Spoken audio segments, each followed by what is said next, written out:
நிறைவாழ்வு AG சபை வழங்கும் morning மன்னாவிற்கு உங்களை அன்போடு வரவேற்கிறோம். கர்த்தருடைய பரிசுத்த நாமம் மகிமைப்படுவதாக. இந்த நாளிலே உங்களை சந்திப்பதிலே மிகுந்த சந்தோஷம். எனக்கு அன்பான தேவ பிள்ளைகளே, நீங்க இன்னைக்கு யார ரோல் மாடலா முன்னாடி வச்சு போயிட்டு இருக்கீங்க? இன்னைக்கு நீங்க யார முன்னாடி வச்சு உங்க குடும்பத்தை நடத்துறீங்க, உங்க வேலையை பாக்குறீங்க, உங்க பிள்ளைகளை வளர்க்குறீங்க, நீங்க படிக்கிறீங்க, வேலையை தேடுறீங்க. இன்னைக்கு கர்த்தர் உங்க கூட பேசுகிற என்ன வார்த்தை தெரியுமா? 1 யோவான் 2ஆம் அதிகாரத்துல கர்த்தர் அழகாக ஒரு வார்த்தையை சொல்லி வைத்திருக்கிறார். என்ன வார்த்தை தெரியுமா? இந்த வார்த்தையை நான் வாசிக்கிறேன் பாருங்கள். ஆமென்.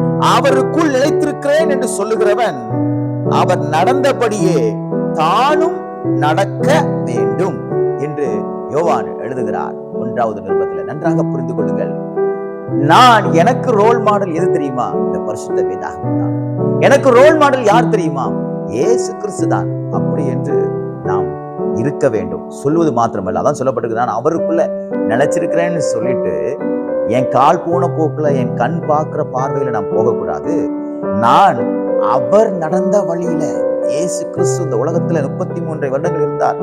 அவர் நடந்த வழியில நான் நடக்க வேண்டும். எனக்கு அன்பான பிள்ளைகளே, இன்னைக்கு நம்ம நிறைய நேரம் மனுஷங்களை பார்த்து ஏமாந்துறோம். சினிமா நடிகைகளை பார்த்து அவங்க வழியை நம்ம ஃபாலோ பண்ணிடுறோம். ஆனா நன்றாக புரிந்து கொள்ளுங்கள், அவர்களுடைய வழி பாதாளத்துக்கு நேராக கொண்டு போகும். சினிமாவுல 1.5 மணி நேரமோ 3 மணி நேரத்துக்குள்ளேயோ அவன் கல்யாணம் முடிஞ்சு குழந்தை பிறந்து குடும்பமே அழிஞ்சு போயிருது. அது அல்ல வாழ்க்கை. எல்லாம் படங்கள் எல்லாம் உங்களை மாயான ஒரு காரியத்துக்கு நடத்தி கொண்டு போயிருக்கு. அதை நம்பாதீங்க. அது ரியல் லைஃபுக்கு ஒத்து போகாது. ஆனால் அவர்களை பார்த்து நான் இப்படிதான் அந்த நடிகரை போல இவங்களை போல நான் வாழ்வை நினைக்காதீங்க. சில ரோல் மாடல நீங்க நிறைய ஸ்போர்ட்ஸ் மேன பல பெரிய பெரிய ஆட்கள் நீங்க வச்சிருக்கலாம். அது அல்ல உங்களை நித்திய ராஜ்யத்துக்கு நேராக கொண்டு போகிறது. நீங்கள் கிறிஸ்துவுக்குள்ளே நிலைத்திருக்கிறேன் என்று நீங்கள் சொல்வீர்களே, ஆனால் கிறிஸ்து எப்படி நடந்தாரோ அவரை போல நீங்க நடக்க வேண்டும். அதான் ரொம்ப தெளிவா சொல்லப்பட்டிருக்கிறது. நான் அவருக்குள்ளே நிலைத்திருக்கிறேன் என்று சொல்லுகிறவன். 6வது வசனம் சொல்லப்படுகிறது, அவர் நடந்தபடியே தானும் நடக்க கடவன். தானும் நீங்கள் நடக்கணும். இயேசு கிறிஸ்து சொன்னபடியே நீங்க நடக்கணும். இயேசு கிறிஸ்து நடந்தபடியே நடக்கணும். இயேசு எப்படி பேசினாரோ அப்படி பேசணும். இயேசு எப்படி பார்த்தாரோ அப்படி பார்க்கணும். இயேசு என்னென்ன காரியங்களை செய்தாரோ அதை செய்யணும். இயேசு பிரச்சனைகளை எப்படி சமாளிச்சாரோ, பிரச்சனைகளை எப்படி மேற்கொண்டாரோ அப்படி நம்ம மேற்கொள்ளணும். இயேசு பிசாசை எப்படி ஜெயிச்சாரோ அப்படி ஜெயிக்கணும். அதே போல நடக்கிறது தான் நான் தேவனுக்குள்ள நினைச்சிருக்கேங்கிறதுக்கு அடையாளம். நான் ஒரு கிறிஸ்தவன்.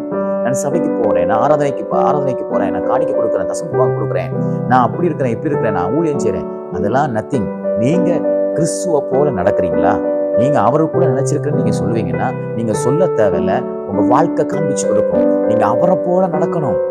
இயேசு கிறிஸ்துவ போல உங்க வாழ்க்கை மாறணும். ஒருவேளை இயேசு கிறிஸ்துவ போல உங்க வாழ்க்கை இல்லைன்னா இன்னைக்கு மாத்திக்க விரும்புறீங்களா? இன்னைக்கு இந்த மார்னிங் மன்னாவுல ஆண்டவரே உங்களை போல நான் வாழணும், உங்களை நான் என் இருதயத்துக்குள்ள வச்சிருக்கேங்கிற சொல்றதை காட்டிலும், நான் கிறிஸ்துவுக்குள்ள நினைச்சிருக்கேங்கிற சொல்றதை காட்டிலும் உங்களை போல நான் வாழ வேண்டும் என்று நீங்க சொல்லுவீங்களா?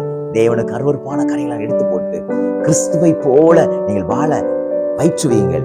கிறிஸ்துவை போல வாழ பழகுங்கள். கிறிஸ்துவை போல வாழ்ந்து காண்பீங்கள். பரலோகம் உங்களை கொண்டு சந்தோஷப்படும். இந்த நாள் கிறிஸ்துவை போல நடக்கிற நாளாக தேவன் நமக்கு மாற்றி கொடுப்பாராக. God bless you.